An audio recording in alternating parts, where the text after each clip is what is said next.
All right. Yay, ready for NASA. Hey, welcome back, everybody. Welcome to another Destination Space session. And guess what? Today's our last session. All right. I know. Yeah. Today's our last session, but it's been awesome, right? Yeah. Yep. And so today we have another special guest. Remember, I'm Andres Martinez. I'm a NASA engineer. And today I came to my Mr. Martinez, I muted a few people. Sorry. Go ahead. Start again, Mr. Martinez. Hey, good morning. One question. Good afternoon. Good afternoon. Hey, I'm Andres Martinez. Remember me? Welcome to Destination Space. Today's our last session, but it's been awesome, right? Do you guys agree? Yeah. Yes, me too. Today we have another special guest. So let's get started because I'm really excited to hear our guest present her work. So today we have Miss Vanessa Kuroda, and the title of her talk is Reach for the Stars, Careers in Aerospace. Miss Vanessa became the lead mission systems engineer for a space startup called Outpost. Recently, she started a new job. She used to be with us at NASA, and you can see a photo of the large satellite that she worked on. We called it Laddie. And today she's going to talk to us about, some of the things that she's worked on. She's going to tell us a little bit about herself. And she was also named one of Silicon Valley's 40 under 40. This is a huge recognition for the young professionals. So, I don't want to take too much time. So let me go ahead and introduce her now. Miss Vanessa Kuroda, can you please, let's get started with your incredible talk. All right. Thank you for that kind introduction, Andres. It's so exciting to get to see all of you guys, and hopefully I show you guys some cool pictures and everything today. So I'll get started and share my screen. Yay. Yay. Can you guys see that? Yes, we can see it. Yeah. Okay, I'm just going to stop for a second and tell the students, let's make sure we close our mics so we can be courteous to our wonderful presenter. Thank you, everyone. Thank you. Yeah, just making sure I can see everything. All right, so yeah, Andres introduced me, so I'll just get started. So yeah, I wanted to tell you guys about how cool working in aerospace is and where I came from, and hopefully inspire you guys to do something similar or reach for the stars in your own way. So I was raised and educated in Las Vegas. One fun fact about me that I'll kind of try to sprinkle throughout is that I've actually been dancing longer than I've been doing aerospace. So when I grew up, I did ballet, tap, jazz, and hip hop.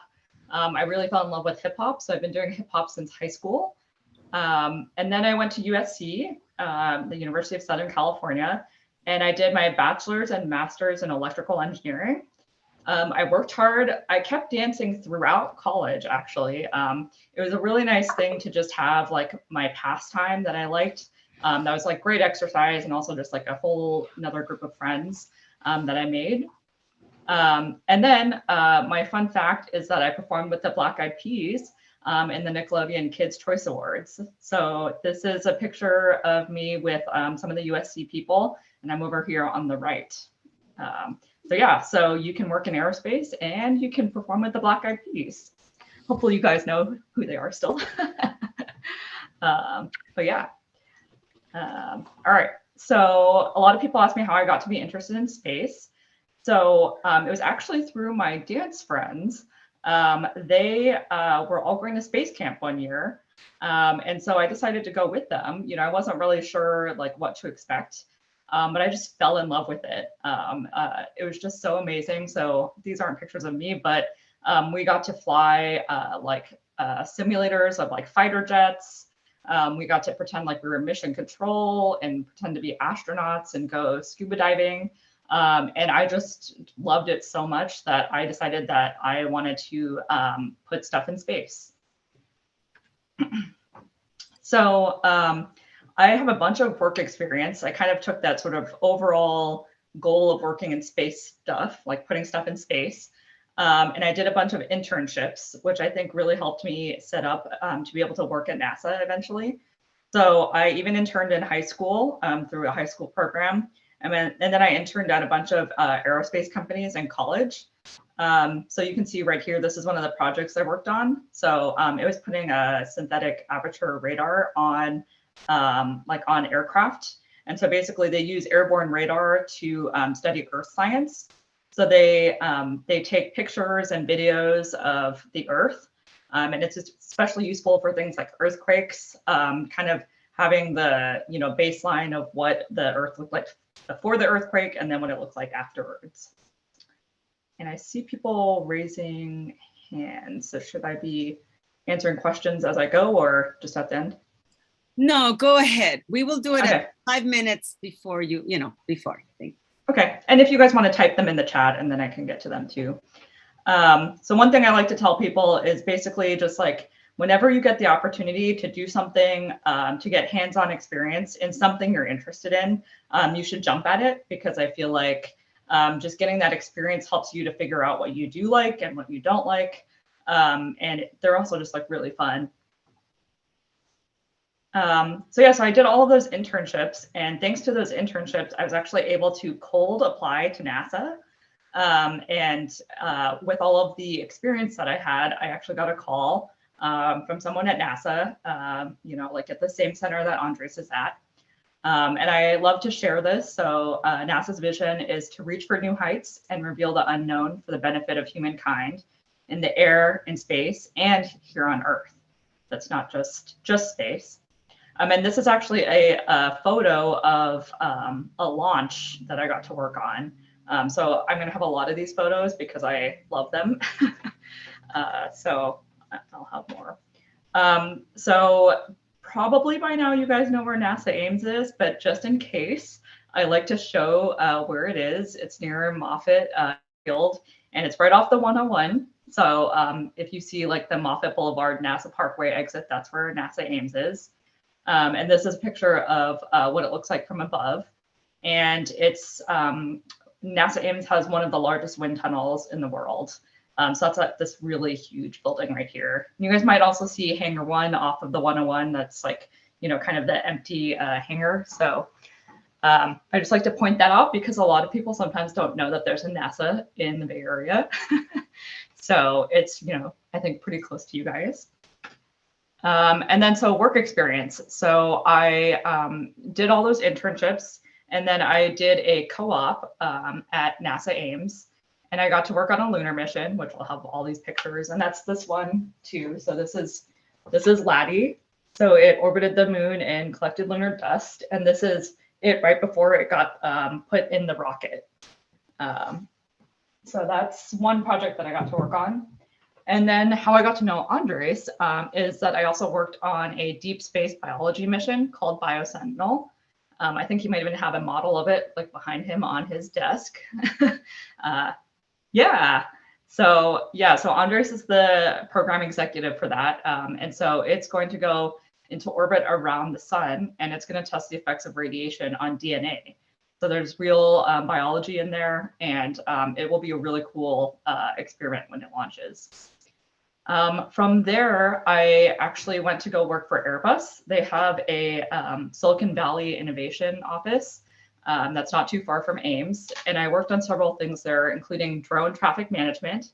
So there's lots of drones that people are starting to use, and people like Google and Amazon want to actually use them commercially. And so there is a big effort to figure out how to integrate them safely into the airspace with like all the current aircraft that's around. So I worked on that.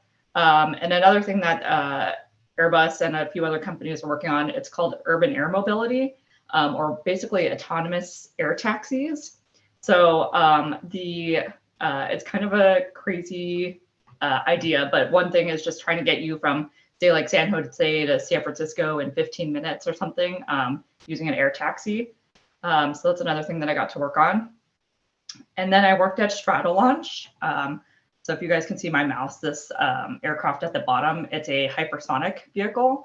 So it's supposed to go around Mach 5. And so there's a lot of really cool applications with that. And it gets carried by the largest aircraft in the world, which I'll have a picture of later. And then I worked at Blue Origin. You guys may have heard that Blue Origin has been flying different people to space. And so I worked on New Glenn. And then, as Andres mentioned, I am now at Outpost, which is a sustainable space startup. I'm the second engineer and fifth employee there. So it's very small, but I'm really enjoying it. And so with this kind of broad array of experience, I want to show you guys that there's like so many different things that you can do in aerospace. So you can work on, you know, drones that are really close to the ground, to hypersonics that are higher, to stuff that goes to the sun, basically, or into heliocentric orbit or orbit around the sun. And you can work at, you know, really large organizations or like the government, like NASA.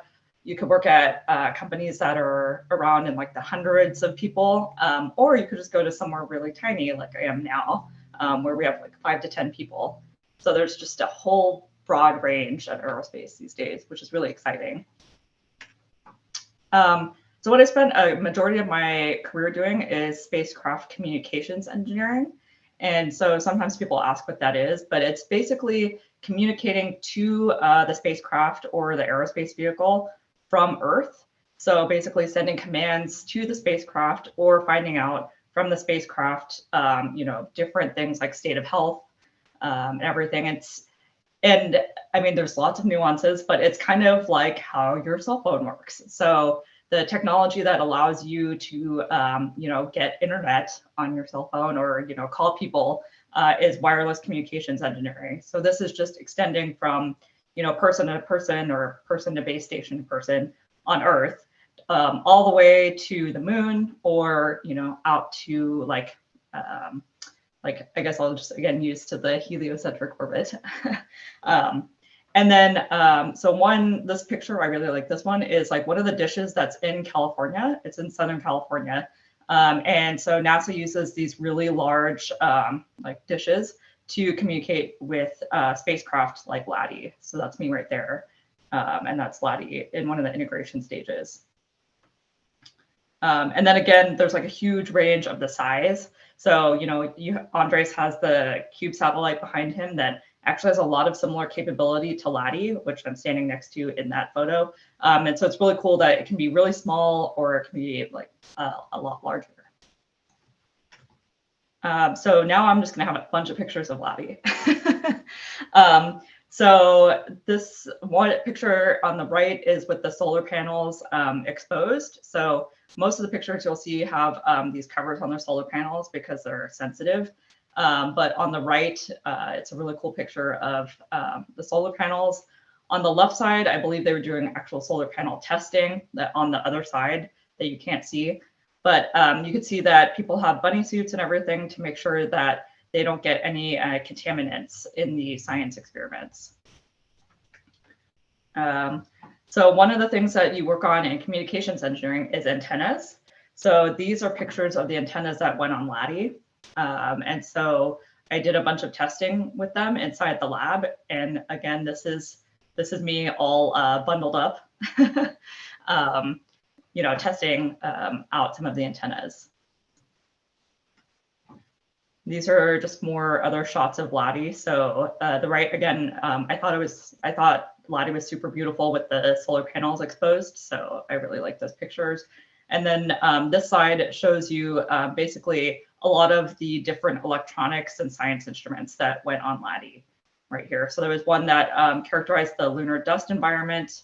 There's also a laser communication demo. So it actually communicated to the moon using lasers. Yeah, so you can see all of that there. The photo I showed you guys this is another photo of LADI right before it was going to go into the rocket. And so you saw, I used to call LADI my size spacecraft, because not that we should ever get that close to it, but I felt like you could have like 2 people hug LADI. And so you can kind of see the scale there, right? And then you see it go into this very large, this is just the nose cone of the rocket. So that, you know, it shows already like the scale there. And then the picture to the right is that same nose cone getting integrated onto the rocket in general. So you can see just that how huge it is, and all the people that are standing there look very small. And so this is a picture of me and my coworkers who became very good friends of mine. This is in front of the launch pad when we got to encapsulate Laddie. And then these are more pictures of the Laddie launch. So this was actually taken by one of our mechanical engineers. He took this really amazing photo, and it's hard to see, but that's actually what I have behind me here. I need to move it around with my fans. But yeah, and then the cool thing about Laddie was it launched from the East Coast. So there were all these amazing pictures of it all over all these monuments. And so this one is the Laddie launch over the Washington Monument. This is the Laddie launch over New York City. Yeah, I guess those are the main two. And then so once we launched, and I actually got to be on console for that. So one of the people that would say go for the subsystem. This is kind of how we kept track of what Laddie was doing. So we had these simulations of Laddie, and we had all of the different arrows tell you what different parts of the spacecraft are doing. So we would look at that, and then also sort of like how the ground track was over the ground, and also its relative position to the sun and the moon. So that's me on console. So we have, you can see in this on his screens better, but we had all of these monitors that had all of the different state of health and everything. And then we have the little headsets so we can communicate with each other, and also the ground networks and the launch vehicle. And then the other really fun thing about this picture, I mentioned that there was a laser communication demo. So we actually sent pictures from the Earth up to Laddie, and then it stamped them and then sent the pictures back. So this picture actually like went through the spacecraft, which you can see like right here. So yeah, that was really fun. And then, all right, that's kind of a visualization. It's not really high resolution or anything, but what we ended up doing, because I think we were, you know, like successful enough with the mission, was doing some other fun things. So this is a picture that Laddie took with a different instrument. So it used something that it tracks the stars to figure out where it is in position. And we actually like pointed it at the moon and took a picture and then sent it back. So this was really exciting because we weren't even planning to take pictures of the moon, and we took them anyway and got some pictures. And then, so yes, that was a lot of Laddie. I just wanted to, I have a couple slides on other stuff that I've done. So I mentioned Stratolaunch is working on hypersonics. So this is sort of a picture, roughly the scale, but I was mentioning that it goes on the largest airplane in the world. So that's this airplane here that we got to use to eat lunch underneath. So you can see like, these are people. You can see the little humans underneath there. So it was just crazy. Like we were about the size of the tires of like, you know, one side of the landing gear of the aircraft. So I worked on the hypersonic portion, but the hypersonic vehicle would go, it would go on this center wing. And then the aircraft, it takes off, it gets up to a certain height, and then it releases the hypersonic vehicle, and that one goes Mach 5. And so yeah, Stratolaunch is doing a lot of flight tests right now. And so you can look them up on YouTube and you can see this like crazy plane taking off. So that was really fun. And yeah, where am I now? So I'm at the space startup called Outpost. So a lot of times we send stuff to space and we actually don't ever get it back, which is why communications engineering is actually very important, because you get the data back from the spacecraft. But what Outpost is working on now is to actually return things back to Earth in a precise way so that you can actually recover whatever you send to space. A lot of times there are obviously like the human capsules and everything return people back to space, but in the past it's been expensive and like really really heavy. And so what we're working on is getting an affordable way to send stuff to space for a short amount of time and then actually get it back, which will be hopefully good for things like biology, if people want to do biology experiments, or just to maybe someday you guys could come up with some really cool thing that you guys want to send to space, but you want to get it back and look at it. So that's what Outpost is working on. Oh yeah, and so then takeaways, STEM, the science, technology, engineering, and math. And I said, along with anything that's worth having, won't necessarily come easily. So, it does involve like a lot of hard work, but hopefully I showed you guys that there's just so many cool things that you can do being in aerospace or working on STEM. And the other thing I like to tell people is that it doesn't mean that you can't have other interests. So like this entire time while I was working on all of this stuff, I still kept dancing. So I showed you guys the picture with the Black Eyed Peas, but I actually forgot to mention that I performed with BB Rexa once, and then also got to perform at the Hollywood Bowl. So it's still possible to do both. And so it's not just like you might sit behind a computer a lot, but you can also have your own life also. So just in general, I would encourage you to pursue your passions. And one thing that helped me along the way was people reminding me that I shouldn't let people tell me I can't do something, as long as it's within reason. But I was nervous about going into college and studying engineering and still dancing. But the dance team captain was also an engineer, and she actually she was a Clippers girl while studying engineering, and then became a WWE diva. And she told me that people will always try to tell you that you can't do one or the other, but that you still can, if you really want to. So that has always stuck with me. And yeah, don't be scared of hard work and stress. I think that comes with the territory in basically all of life. And I think, if you can sort of just remind yourself of what it is that you're doing, it pays off. I think that's actually everything. So that's back to the Lottie photo. So yeah, I could take questions now. Yeah. All right, wonderful. Well, that's pretty amazing, Vanessa. You know what? I forgot to mention, Vanessa. You know Bruce Yost? Mm-hmm. So I don't know if you've ever met his daughter, but No. his daughter's an aerospace engineer from Cal Poly and got a master's in aerospace engineering, also from I think the University of Colorado. Well, she ended up working for an aerospace company while she was a cheerleader for the Denver Broncos. Isn't that amazing too? Oh yeah, that's amazing. Yeah, so see, you can be both a nerd and be super cool, right? We can be both. Yeah. Right? So that's what I would like all of us to look into. So thank you, Vanessa. It's pretty amazing. So I got to know quite a bit more about yourself. So thanks. And Yeah. I have a little bit of homework for some of you listening. Miss Kuroda, she mentioned Mach. How many? 5 times the speed of Mach 5, I think you said that the hypersonic vehicle can fly. Does anyone know what that means? Mach 5. What is that? What is Mach 1, Mach 2?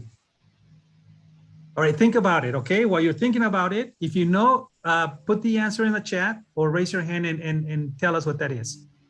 So let's go ahead and start the Q&A session now. Okay, let's look at S. Martinez right there. S. Martinez, go ahead. Unmute yourself. How long is the biggest plane?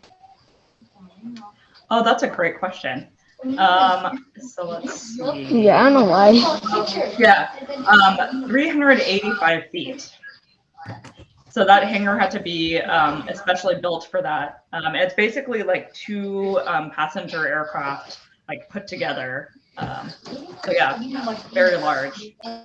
Great question. Thank you. Let's see, Lila G, go ahead and unmute yourself. Lila G, yes. It's actually pronounced Lila, but do you know how astronauts eat? Like, do you know how astronauts eat? Yeah, so Andres can probably add to this a little bit, but I know that they have freeze-dried food that once they get it up to space, they can add water, and then it makes it slightly close to normal food. And I know there's also a lot of efforts of growing plants, like especially I think lettuce and things like that, so that they can actually eat fresh food. But Andres, if you want to add to that. Yeah, and they also have special cups. Okay, because remember, they're up in space and it's not zero gravity, it's microgravity. So there is a little bit of gravity, but you know, everything's moving, right? Everything's floating. And so they do need special toothpaste tubes, special cups, lots of different things. But you're right, Ms. Kuroda, the food that they take up for them, it's processed especially for that environment. Okay, let's look at Noah Mesa. Go ahead, Noah. And before we go on to the next, you know what's also really popular right now at the International Space Station? I think a lot of us eat that, you know, I don't want to say every day, but we eat that quite a bit. What's really popular up on the International Space Station is tortillas. Isn't that interesting? Okay, so let's go on to the next question. Okay. That is interesting. Yeah. Noah Mesa, go ahead and open your mic. Noah Mesa. How long did it take you to build a machine that goes inside the rocket? Yeah, that's a great question. So it can vary depending on the project, what it has to do and where it has to go. So for Laddie, I worked on it for 2 summers and then for 2 years after that, before it launched. So sometimes it's like 4 to 5 years. And then, but what's cool with, you know, all of the electronics getting kind of like more common and everything is that sometimes people can do it in like a year or 2 or even less. Yeah, great question. Thank you.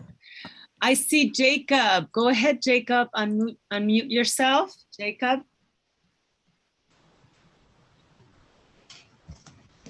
Go ahead. How does it take long to get to the moon? Also a great question.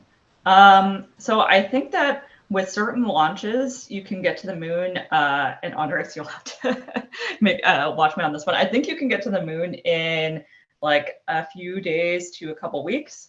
And depending on how you get there, it could take a little bit longer than that.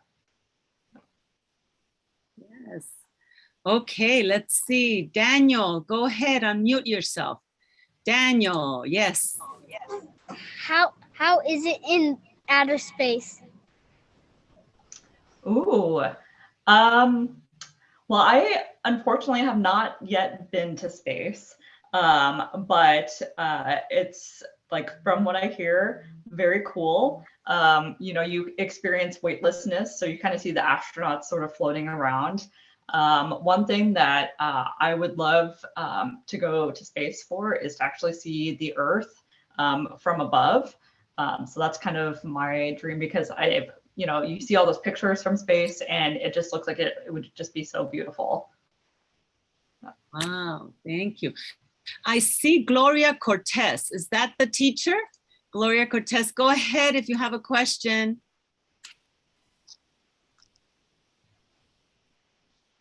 Gloria Cortez student. Go ahead.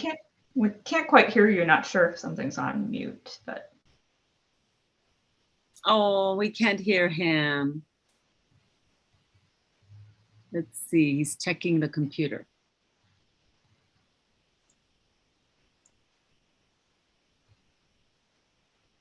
All right, just there you go. Oh, Miss Cortez, we can't hear your student. Can you maybe type it in there? I guess maybe while you guys are figuring it out, Yen asked me if I enjoyed my job and what were a few things I enjoyed about it.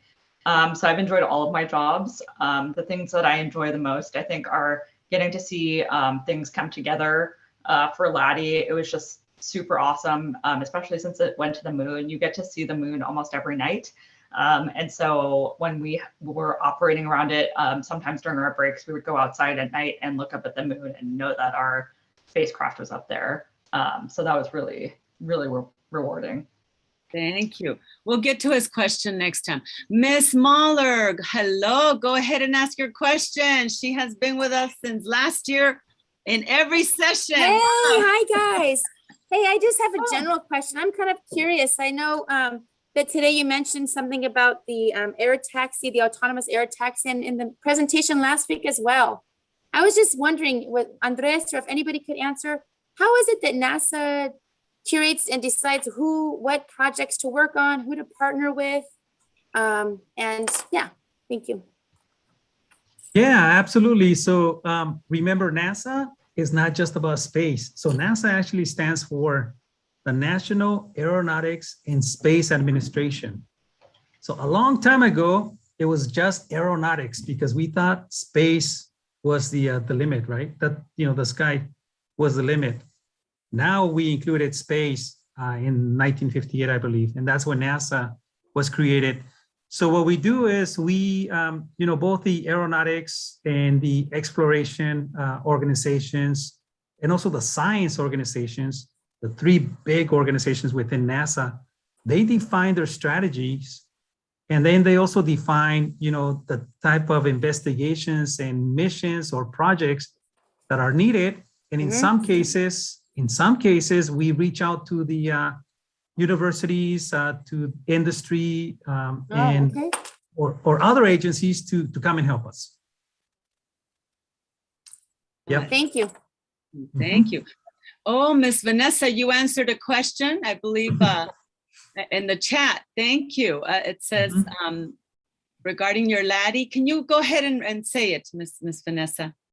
Yeah, I got a question about what Laddie is doing now. So the moon actually is uneven. It's not evenly dense. And so it has an uneven gravity field. So you actually need propulsion to keep yourself in orbit, to keep yourself from crashing into it. And you only have whatever you launch yourself with right now. And so since we had a limited amount of propulsion to take with us, we had to eventually crash it into the moon. So it is now a part of the moon. And my friend actually made me this mug because one time I said, I have a robot child on the moon. And so he made me this mug.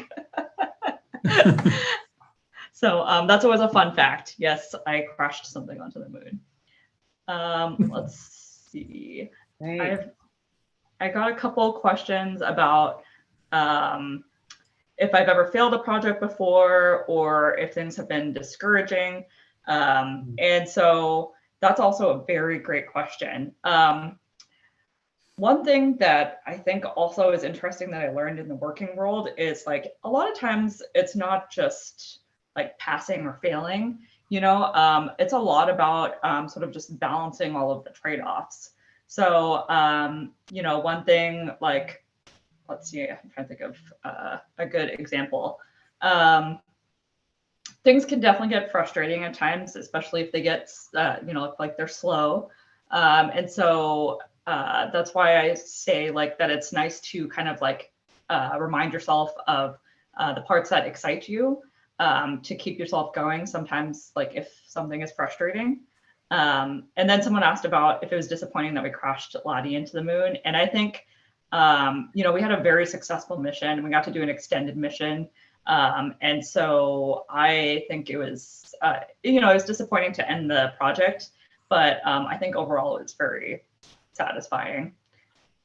I'm getting lots and lots of questions now. Yes, one question, if I can just say this one, Miss Cortez student wrote, how is power so powerful to get to Mach 5? So Yeah, they're trying to answer the question about Mach 5, I believe. So go ahead, Mr. Martinez, what do you think? Or Ms. Vanessa? What was the question about Mach 5? Oh yeah, what is Mach? So there's, Ms. Kuroda mentioned Mach 5, right? That's the speed. But what's Mach 1? What is Mach actually measuring? What's Mach 1? What's Mach 2? That's what they're asking, yes. Oh, okay. Ms. Kuroda, you want to take that? Just wanted to let, make sure that they also walked away with an understanding of what that is. Yeah, hopefully I say it right, but I'm pretty sure it's multiples of the speed of sound, right? Yeah. So yeah. Go ahead, Andre. So yeah, so that's, we measure the speed of sound, which is 767 miles per hour. And in many of, in many development projects like this one here, this hypersonic vehicle, that can go Mach 5, that's the speed that it can achieve. So multiply that times 5, right? 767 times 5. So that's what? That's almost 4,000 miles, right? That it can achieve. So that's pretty fast, right? And so whenever you see that a plane or anything can go Mach 1 or Mach 2 or Mach 3, that's how you can see, you can measure, multiply 767 times the number of Machs that they tell you that they can fly. Okie doke. I see you answering those cool questions. What did you guys think? Miss Kuroda is super cool and she's super bright, and we miss her at NASA. But I know that she's gonna do some awesome work at Outpost, and I can't wait until until they actually start building all the great things that I know they're gonna build. And who knows, we may actually get to work together soon. So Ms. Kuroda, thank you very much. Alum Rock Union Elementary School, thank you very much for allowing us to come to your schools again this year. Remember, I'm Andres Martinez, a NASA engineer who comes to you guys once a year with a lot of my buddies like Ms. Kuroda to share with you guys what we do, how we got there, because we know you too can do that. We know you can grow up and join us. We know you can come and join us. And I know a number of you want to do that, right? I know that a number of you are already working on continuing to get good grades and to get maybe even better grades so that when you go to junior high or high school, some of you are already in middle school, right? When you go to high school, you're gonna be ready for high school and you're gonna continue to work hard, because then guess what? When you're in high school, you can come in, do internships with us. Ms. Kuroda mentioned that that's how she got started, through internships. You too, when you're in high school, can come and join us when you're in high school, but you have to do all your work, okay? No excuses. The homework, you have to do it, right? And you have to listen to your teachers, and you have to be what? An incredible member of our community, okay? Be very nice to everyone, right? And then once you graduate from high school, you're gonna go to the university, and guess what? You can come back and continue your internships with us.